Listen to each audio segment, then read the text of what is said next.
Bonjour à tous et bienvenue sur la première chaîne d'actualité quotidienne qui parle de NFT et de jeux blockchain. Vous le savez, c'est tous les jours, ça dure un petit quart d'heure et pour être sûr de ne rien rater du meilleur de l'actu, pensez à vous abonner à la chaîne et à activer la cloche. Et aujourd'hui, la vidéo du jour est réalisée en collaboration avec le site d'information gratuit et dispo en français Cryptonautes. Vous le savez, j'en parle souvent, c'est un partenaire récurrent de la chaîne. C'est un site d'infos un peu tout en un. Il y a de l'actu quotidiennement sur tout ce qui est NFT et crypto, mais aussi des articles plus de fond, des comparatifs, des guides, les sorties des nouveaux projets, pas mal de choses. Vous aurez le lien en description et merci beaucoup à Cryptonautes de soutenir mon contenu. Allez, comme d'habitude, on démarre tout d'abord par un petit récap du marché NFT, et c'est comme d'hab, compliqué sur Ethereum et Solana, la folie sur Bitcoin, et un petit peu d'activité sur Base, qui est donc le layer 2 de Coinbase. Au niveau des chiffres, au général, on a un blue chip index aujourd'hui à 3500 ETH de market cap, un sentiment de marché à 48, des volumes depuis hier à 48,6 millions, donc légère hausse, et un market cap global, donc toute blockchain confondue, tout NFT confondu, à 77,7 milliards de dollars, sachant que Bitcoin ordinal fait environ 2,3, un truc comme ça. Au niveau du top 3 des NFT qu'on fait le plus de volume depuis hier, on a en 1 encore et toujours bien sûr Runestone, la collection phare de l'écosystème ordinal, donc la surcouche qui est sur Bitcoin. Ce projet a un floor price, un prix plancher à 0,08 Bitcoin, c'est juste fou, il est juste ici là, et tout le monde en parle en fait, et bénéficie évidemment de toute l'attention, et donc de tout ce qui est airdrop, whitelist, etc. Tous les gens en fait veulent être potes avec Leonidas et avec le projet Runestone. En deuxième position, on a les NFT, les inscriptions runes du projet Pups Token qui sont juste ici. De toute façon, vous le verrez en fait, le top volume, c'est le même que hier et c'est que des NFT, que des inscriptions sur Bitcoin parce qu'en fait, les NFT sur Bitcoin, on appelle ça des inscriptions. Et donc, ce projet en fait est directement corrélé à un token, le token Pups, qui est en train littéralement de tout exploser. Et évidemment aussi, ce projet en fait, c'est un projet qui va après basculer sur justement le protocole Rune qui arrivera en même temps que le halving, donc dans environ 8 jours. Et je rappelle que le protocole Rune, c'est un petit peu l'évolution de la norme BRC20, qui sont en fait des tokens en surcouche, de la crypto en surcouche sur Bitcoin. Il y a une grosse hype actuellement, tout explose, donc forcément, il faut surveiller. Et évidemment aussi une corrélation évidente entre donc ces tokens, cette future norme, et donc les NFT sur Bitcoin actuellement, les NFT ordinal. Et d'ailleurs, petite digression, notamment par rapport au projet RunePups dont je viens de parler, sachez qu'il y a aussi des raretés sur les NFT ordinales. Et des fois, les gens ne font pas forcément gaffe, parce qu'en gros, on peut inscrire des NFT sur différents Satoshi, qui est la plus petite unité possible de mesure d'un Bitcoin, pour la faire courte. Et des fois, il y a des Satoshi qui sont plus ou moins rares. Par exemple, ceux en début de bloc sont plus rares que ceux qui sont au milieu. Donc voilà, différentes choses comme ça à savoir. Et ici, en fait, non seulement le floor price de cette collection-ci RunePups est à 0,15 Bitcoin au moment où je vous parle, donc ça a pris encore plus 50% par rapport à cette action qui s'est passée juste hier. Donc grosse erreur puisque en effet, quelqu'un a mis au floor price en fait 10 NFT rares RunePups, donc à seulement 0,1 Bitcoin, alors que ça valait genre 4-5 fois plus. Donc attention à ce qu'on appelle le fat finger quand on fait des erreurs comme ça en fait, en voulant aller trop vite sur une transaction. Je retourne à mon récap et en troisième position, ce n'est plus la collection RuneNodes qui, rappelez-vous, était un airdrop qui a été donc offert aux holders de la collection NFT Non-Monkeys. Airdrop d'ailleurs qui vaut quand même 0,04 Bitcoin, assez incroyable. Mais du coup, cette collection-ci s'est fait détrôner par une autre collection dont j'ai parlé, je crois, hier ou avant-hier, la collection The Block, qui est juste en fait la nouvelle collection sur Ordinal de l'artiste qui est derrière le projet Runestone, qui est d'ailleurs un Français, c'est Léo Caillard qui a fait du coup ce projet, qui a dessiné du coup ce projet. Et donc Léo Caillard qui a sold out cette collection-ci, donc qui a vendu en fait tous les NFT de cette collection-ci en seulement une minute. Ça témoigne vraiment de la hype autour en fait du projet Runestone, parce que forcément c'est lié. Et on a un floor price actuel à 0,056, c'est juste incroyable. Et la meilleure vente NFT depuis hier se passe sur Solana pour une fois. C'est en effet un NFT de la collection Boogle qui a été vendu à quasiment 270 000 dollars. C'est une collection très élitiste, mais qui régulièrement comme ça fait des grosses ventes, donc bravo à eux. Pour le reste, je vous laisserai consulter ce tweet qui, je le rappelle, sort tous les matins vers environ 11 h. Tout de même, dédicace à deux projets. Le premier, c'est le plus gros perdant de la journée, c'est le projet GetBlock Games. Donc ce projet en fait qui avait promis un immense airdrop, les NFT avaient cartonné, étaient montés à plus de 1 Ether. Là, tout s'est écroulé. Le token est sorti hier, j'en ai parlé. Le airdrop a fortement déçu. Le token est genre à 0,25 centimes, un truc comme ça. Les NFT sont tombés à 0,1 ETH et beaucoup de gens en fait appellent du coup ce projet un scam. scam. Malheureusement, je le rappelle, quand on farm des airdrops, quand on investit sur un projet, on ne peut jamais être sûr que ça va marcher malgré toute la hype. Et pourtant là, il y avait vraiment de la hype. Ils ont directement suivi la façon de faire du projet Portal Coin pour vraiment envahir les réseaux sociaux. Ça marchait de fou. Ils ont quand même 1 million de followers. Et malgré ça, ils ont très mal géré la sortie du token et donc beaucoup de gens sont déçus. Et seconde dédicace au projet Mofu Mofu, donc pas grand monde parle, je l'avais annoncé je crois il y a quelques jours, c'est un très gros projet japonais qui est vraiment soutenu par plein de monde, c'est un projet gratuit et je pense que ça devrait cartonner. Ensuite, juste avant les news, je voulais d'abord vous parler de ça, de ce tweet que j'ai fait hier, dans lequel je vous partage les projets crypto et NFT dans lesquels j'ai investi le plus à l'instant T, à l'instant où j'ai écrit ces lignes. Alors bien sûr, c'est pas du tout un conseil d'investissement, c'est juste pour vous dire ce que moi je fais dans l'écosystème, et après libre à vous de piocher à droite à gauche ce qui vous intéresse. Je pars du principe que mes investissements dans tous ces projets, qui sont à hauteur d'environ 200 000 balles, me permettront de devenir millionnaire. Est-ce que je suis fou? Je ne sais pas, mais en tout cas, j'y crois beaucoup. Évidemment donc, j'ai commencé par le projet NFT Mocaverse du fonds d'investissement Animoca Brains. J'ai des NFT, je participerai à la vente publique ce mois-ci. Et après, bien sûr, on attend le TGE, le listing, la sortie du token Mocha. Il y aura donc aussi des airdrops pour les holders. Et c'est sur la grosse narrative gaming et éducation, avec aussi bien sûr la sortie de leur launchpad Mocalist qui va avantager les holders, tokens et NFT. Ensuite, j'ai parlé d'un des plus gros protocoles actuels sur Solana, et donc pour moi, si on est bullish sur Solana, on est bullish sur Jupiter, le projet Jupiter qui est donc un exchange slash agrégateur, un des plus gros, qui a aussi lancé en fait un système de vote via la DAO pour entre guillemets élire les projets qui vont être lancés, les tokens qui vont être lancés via du coup leur plateforme, et après en fait ils vont répartir à la fois une petite partie de la supply aux holders du token, et à la fois aussi les fees, et donc voilà, je suis très bullish là-dessus, évidemment j'ai un gros bag, et j'espère que ça va marcher.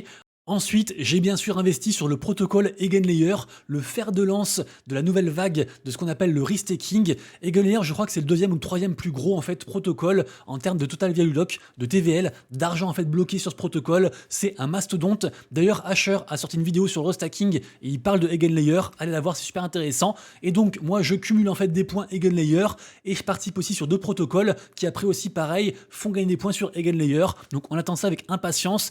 Mais a priori, ça devrait bien régaler. Ensuite, évidemment aussi, je farm le airdrop de Blast. D'une part parce que j'avais commencé à farmer le airdrop de Blur, qui est donc une grosse marketplace NFT sur Ethereum. C'est plus ou moins les mêmes mecs qui sont derrière Blur et derrière Blast, qui est donc un layer 2 qui promet du yield.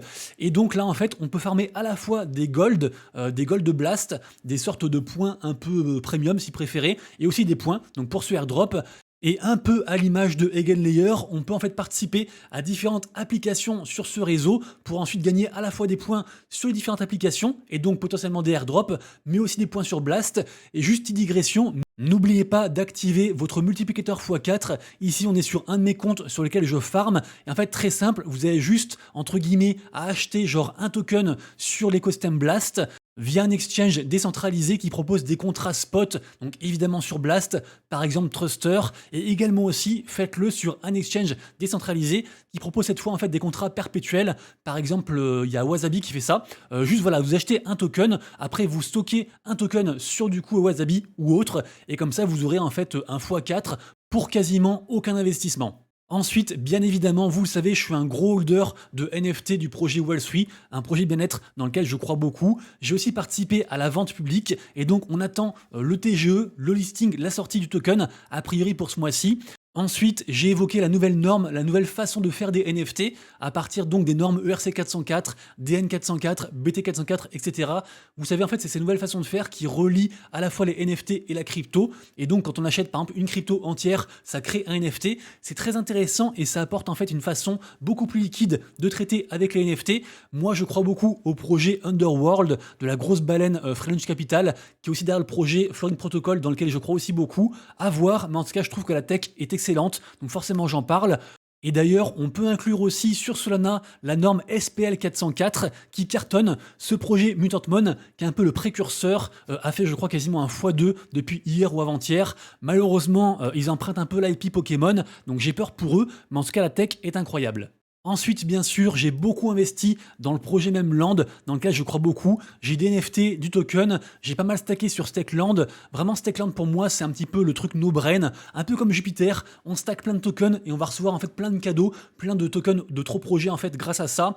J'y crois vraiment très très fortement. D'ailleurs, j'ai appris apparemment qu'il y aurait une rumeur de airdrop par rapport au gros projet Monad. Monad, c'est un immense projet, c'est une blockchain en fait qui a levé, je crois, avec Paradigm, plus de 200 millions. C'est vraiment un truc énorme. Ils vont d'ailleurs, petite digression, ils vont aussi faire une collection NFT, mais qui a été reportée à fin de l'année. Et je pense que ça, en fait, on va l'entendre parler de Monad et de la collection NFT aussi Monadians. Bref, il devrait y avoir des airdrops pour les stackers de tokens même sur Stackland, donc affaire à suivre. Je rappelle aussi que les NFT contiennent du token même qui est bloqué pour l'instant. Par exemple, un Captains qui coûte 3 ETH50 a un équivalent, entre guillemets, en termes de prix, de 26 000 $ de tokens qui sont bloqués dessus. Donc pour moi, voilà, c'est un pari gagnant. Après, j'ai pas envie de vous faire FOMO, évidemment, il y a toujours des risques et donc il faut faire attention. Mais vraiment, même Land, c'est juste énorme. C'est toute la force des mêmes avec du coup le studio 9gag. 9gag, c'est quand même voilà, quasiment 20 millions de followers. C'est un truc énorme dans le monde des mèmes mondial. Donc j'ai envie d'y croire. Ensuite, j'ai également aussi beaucoup investi dans ce qu'on appelle les sales et les pré-sales de tokens, et particulièrement le gaming, parce que j'aime bien investir là où je comprends, et je suis à l'aise avec le gaming. Je pense bien sûr aux rounds réservés pour l'école, les KOL, les Key Opinion Leader, en tant qu'influenceur entre guillemets, et bien sûr aussi tout ce qui est vente publique via les launchpads type Cdify, ce que propose aussi par exemple Swissborg. Il y a pas mal de choses qui font ça, pas mal de projets qui font ça. Prochain token que j'attends, c'est le token Xborg, et ça en général, ça régale. Vraiment, je trouve ça fou, parce que non seulement en général on se rembourse dès la sortie du token, mais en plus après on a un peu d'argent qui arrive comme ça en fait chaque mois, chaque fois que ça se débloque, donc c'est assez fou. Je précise tout de même sous réserve que le projet voit le jour et qu'il continue à marcher bien sûr sur le long terme. Ensuite, pour l'instant, j'ai très peu investi dans la narrative rune. J'ai quand même un peu investi, mais pas assez. Mais pour moi, en fait, on est tellement haut actuellement, on est tellement sur une phase de FOMO que j'ai envie d'attendre un retracement. Quitte à passer à côté du train, tant pis, on peut pas être de partout. Pourtant, j'en parle depuis très longtemps, j'aurais pu être dans plein de projets, mais des fois, en fait, comme ça, en fait, à force d'être partout, on est nulle part. Mais en tout cas, voilà, je surveille attentivement la narrative rune, et si ça retrace, je rentrerai assez fortement dedans. Je songe aussi à rentrer fortement dans la collection NFT Mad Scientist, qui sera en fait les premiers NFT sur l'écosystème Osmosis. Et d'ailleurs, Mad Scientist, a priori, aujourd'hui, on saura justement en fait quand aura lieu le mint. Par contre, malheureusement, ça coûte assez cher, parce que les tokens, je crois que j'en ai parlé, je crois, avant-hier ou quelques jours, ou même il y a un mois, je crois. Mais voilà, les prix un peu chers quand même, mais j'ai envie de rentrer dedans parce que pour moi, c'est très bullish sur l'avenir, et je pense qu'il y aura beaucoup de airdrop pour les holders, notamment si on a les deux NFT en question. Renseignez-vous. Je songe aussi côté Solana à re-rentrer dans Mad Lads, puisque j'étais parmi les premiers holders, après j'ai vendu, et je trouve que Mad Lads, c'est assez incroyable ce qu'ils font. Ils ont aussi un exchange avec Backpack, ils ont aussi un wallet. Vraiment, je suis très bullish. Il y a eu un gros dump. Malheureusement, depuis mon tweet, c'est remonté à 150 sols, et moi j'attends en fait environ vers 100 sols pour rentrer dedans, donc il faut que j'attende. Également aussi pareil pour Pixelmon, je suis très bullish sur cet écosystème. À la base, c'est un Pokémon-like, c'est un jeu gaming, mais en fait, ils ont une histoire folle. Ils sont sortis d'un rug, le truc a été racheté. Ils font un gros écosystème autour de la token Mon, donc avec le Mon Protocol. Je pense que ce sera incroyable. Ils ont aussi déjà annoncé des airdrops pour les holders de token Mon, donc un peu à l'image du projet aussi Portal Coin. On peut aussi stacker nos tokens Portal. Un peu aussi pareil pour Ronin. On peut aussi stacker nos tokens Ronin. Je pense que ces trois projets en fait vont apporter différents airdrops d'autres projets. Donc un peu cet effet boule de neige que je recherche. Également, j'ai aussi mentionné la crypto AXS du précurseur des Play to Earn du projet Axie Infinity. Vous savez, c'est ma crypto de cœur. Je suis encore un gros holder. C'est grâce à Axie que j'ai pu en fait quitter mon boulot de flic et rentrer dans ce monde du Web 3. Donc voilà, je kiffe son APR, donc son rendement. Et donc voilà, je pense aussi renforcer un peu là-dessus parce que je crois très fort en Axie. Ils ont commencé en 2017, ils sont encore là 7 ans après, donc c'est juste incroyable. Et pour terminer, vu la gueule du airdrop de Tensor qui était juste incroyable, je compte bien farmer les diamants sur Magic Eden. Et d'ailleurs, ça pourrait s'accélérer côté Magic Eden, puisque en effet, on a terminé, on a atteint en fait la fin de la période de claim des diamants pour ceux qui avaient acheté des NFT depuis, je crois, 2017, pour les OG entre guillemets. Donc peut-être que suite à la fin de cette grosse phase très importante, on aura des grosses annonces pour la suite d'ici aujourd'hui ou demain, à voir. Et tout de même, dernière chose, vous avez peut-être suivi, il y a eu un gros drama autour de MarginFi, donc c'est un très gros protocole de DeFi sur Solana. En effet, en fait, son fondateur est parti à quitter le projet en mode ça refait plus que je pense, et donc je pars, ils font n'importe quoi, ça voulait dire un petit peu ça. Du coup, beaucoup de gens ont retiré de l'argent de ce projet, et donc moi aussi en fait, et du coup j'ai nettement allégé mes positions au global sur les différents projets de farming par rapport au protocole Solana, typiquement Meteora, MarginFi, etc. Et voilà, on arrive à la fin de ce tweet. C'était un petit peu long, mais j'espère que vous dire un petit peu ce que je fais dans l'écosystème, parce que évidemment je fais pas que des NFT, j'espère que ça vous apporte un petit peu de valeur. Si c'est le cas, n'hésitez pas à lâcher un petit pouce en l'air, à liker, à retweeter le tweet et à me dire aussi, pareil aussi en commentaire du tweet ou dans la vidéo, sur quel projet vous êtes et sur quel projet vous êtes les plus bullish. Allez, on continue ensuite les news et je vais essayer de faire très rapide, sinon la vidéo va être trop longue. On commence directement avec le teaser, la bande-annonce du premier épisode de l'animé Azuki. Azuki qui est une collection NFT OG de l'écosystème Ethereum qui remontait un peu dernièrement vers les 4 Ethers. Là c'est redescendu un petit peu parce que les gens en fait malgré cet épisode qui arrive donc pour le 30 avril, donc très bientôt, en fait ça apporte pas de valeur financière aux holders, donc les gens sont un petit peu déçus. Également les gens se disent que si l'épisode marche pas très bien, le floor price va peut-être s'écrouler, alors que s'il marche bien, ça va rien changer. Donc voilà, les gens spéculent dessus. En tout cas on a un mec de la team qui a répondu au global sur toutes les inquiétudes par rapport à cet épisode et pourquoi il faisait ça en fait. Spoiler alert, c'est évidemment pour continuer à développer l'IP, la propriété intellectuelle, l'image de marque de Azuki, et évidemment aussi conquérir le marché de l'animé et du manga qui représente évidemment des millions de personnes. Donc on suivra ça, en tout cas moi j'ai hâte de voir du coup cet épisode. On continue ensuite avec la tendance autour de l'artiste Xcopy, un des plus anciens et l'un des plus grands artistes NFT encore à l'heure actuelle. Il continue à faire beaucoup de choses. Et ici, par exemple, on a une de ses œuvres qui a été vendue pour 225 Ethers, donc quasiment 1 million de dollars. Et le truc, c'est qu'en fait, cette œuvre, c'est rien en fait. C'est une image blanche. C'est un peu l'équivalent d'un monochrome blanc dans l'art traditionnel, l'art physique, entre guillemets. Et juste, ça témoigne en fait de l'effervescence autour de cet artiste. Récemment, il est aussi parti sur Base. On en a pas mal parlé avec sa collection Mutato. Également aussi, les gens se mettent à en fait emprunter de l'argent en mettant en collatéral leurs œuvres de Xcopy. Par exemple, ici, un mec a emprunté 450 000 dollars, 130 Ethers, grâce au protocole Arcade, en mettant en collatéral un de ses NFT Xcopy. Et donc, ça témoigne de la confiance que les gens ont, de la confiance que les investisseurs ont dans les collections artistiques, et spécialement l'artiste Xcopy.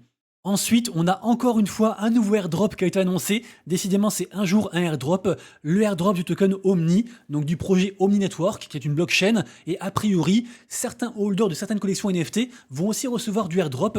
C'est le cas des collections NFT Milady Maker, dont j'ai parlé hier. Et c'est peut-être pour ça d'ailleurs que ça a augmenté pas mal dernièrement. On est à 5,2 ETH pour le floor price de cette collection-ci. Également aussi a été annoncé du airdrop pour les Rostakers sur Eigenlayer.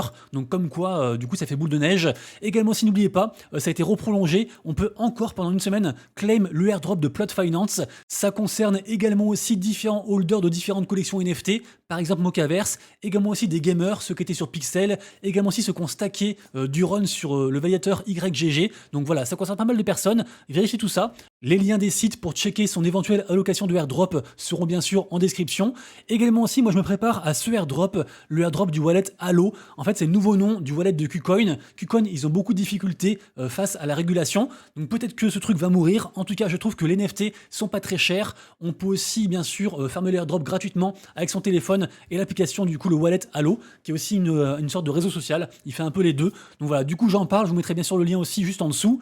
Toujours dans la thématique airdrop, on attend bien sûr avec impatience le airdrop de token Mocha, à la fois pour ceux qui ont fait ça gratuitement, qui ont farmé gratuitement via les Realm Points sur la plateforme Mocaverse, à la fois pour les holders de NFT Mocaverse, comme je disais tout à l'heure dans la partie de projets sur lesquels j'investis.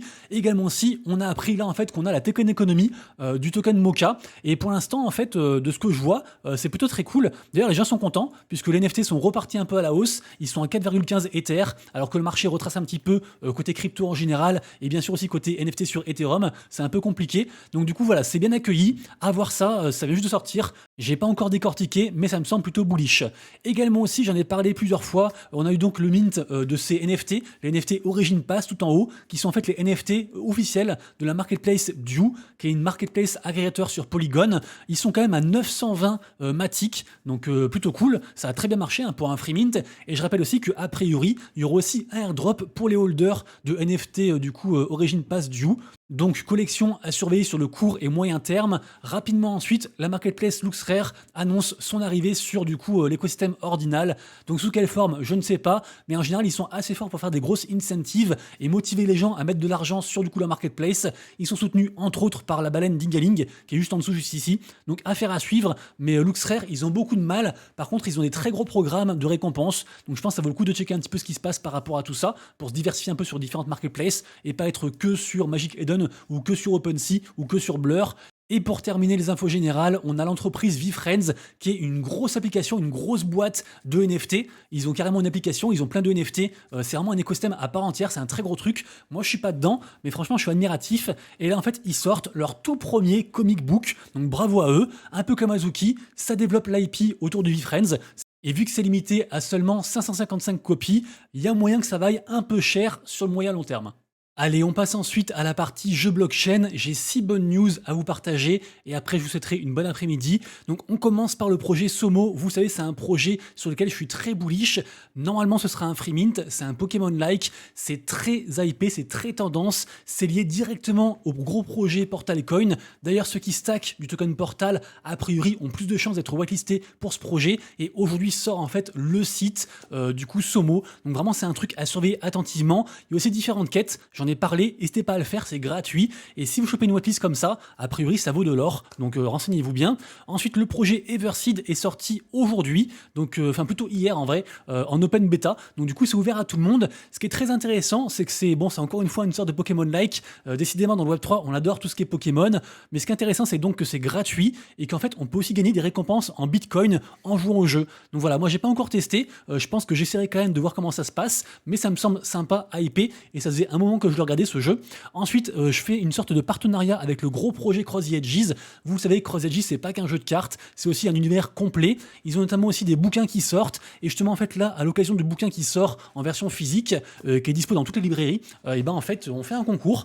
On organise un concours un peu fun, c'est très simple, vous avez juste à vous prendre en photo, une photo créative avec le bouquin Cross the Edges, un truc qui sort un peu du commun, un truc qui se remarque, vous le postez en dessous du tweet, like RT, et puis comme ça, vous serez tiré au sort. Alors je sais pas combien il y aura de gagnants, je pense qu'il y en aura quand même pas mal, et en fait les gagnants vont gagner justement un bouquin dédicacé par les auteurs de Citier, Cross the Edges, et également aussi le fondateur Samy Schlagou. Donc ce genre en fait de prix n'a pas vraiment de prix justement, c'est le cas de le dire. Donc n'hésitez pas à le faire, je pense que c'est pas mal. Et Cross Edges, j'ai vraiment envie d'y croire. Ensuite, malheureusement, c'est terminé pour le projet Eternal Dragons. Rappelez-vous, j'en ai parlé je crois il y a environ un an. J'avais d'ailleurs fait un petit partenariat avec eux à l'époque. C'était un jeu un peu en mode auto-chess, auto-battler. Et malgré qu'ils aient levé des fonds, qu'ils aient réussi à traverser le bear market, qu'ils soient une équipe de plus de 20 personnes, et ben ils mettent la clé sous la porte malheureusement. Ce qui est bien, c'est qu'a priori, ils vont rembourser les holders des NFT. Donc du coup, jetez pas vos NFT, ils vont vous rembourser, je crois, au prix du mint, un truc comme ça. Mais malheureusement, c'est terminé pour ce projet Eternal Dragons. Ensuite, on a une bonne nouvelle côté GameSui. Alors GameSui, vous le savez, c'est une grosse plateforme. Ils ont fait un airdrop il y a pas si longtemps que ça, avant-hier, je crois, j'en ai pas mal parlé. Et sinon, de base, c'est plutôt une plateforme qui propose plein d'infos autour des jeux blockchain, des reviews, des guides, des analyses. Vraiment, c'est un must-have, c'est trop bien ce qu'ils proposent. Ils ont aussi une collection NFT qui coûte vers les 1 Ether, et donc ils ont sorti leur token il y a 1 ou 2 jours. Le token est à 0,14 du coup dollars, un truc comme ça. Et donc là sort le stacking, et a priori, ceux qui stackent seront éligibles pour d'autres récompenses, notamment aussi un second airdrop. Donc c'est le principe un peu de bout de neige. On gagne du airdrop, on stack son airdrop, on regagne du airdrop, mais en plus de ça, a priori, on aura aussi accès en avant-première à leurs différents jeux partenaires, donc assez intéressant à surveiller. En tout cas, moi, c'est un projet que j'aime bien.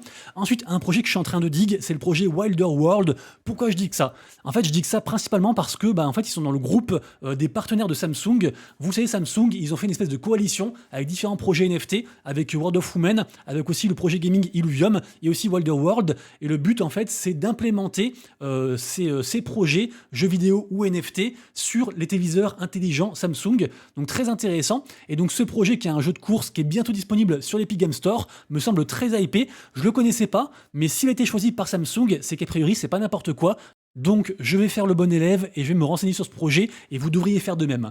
Les amis, du coup c'est tout pour moi, j'espère que vous avez aimé, c'était un petit peu plus long que d'habitude, notamment à cause de la partie investissement, mais j'espère que ça vous a plu. Si c'est le cas, petit commentaire, petit pouce en l'air, merci à tous et on se retrouve bien sûr dès demain pour la prochaine vidéo. Et d'ici là bien sûr, pour l'instant de vous, de vos proches et de vos wallets, c'était Monsieur Rabbit, des bisous, ciao.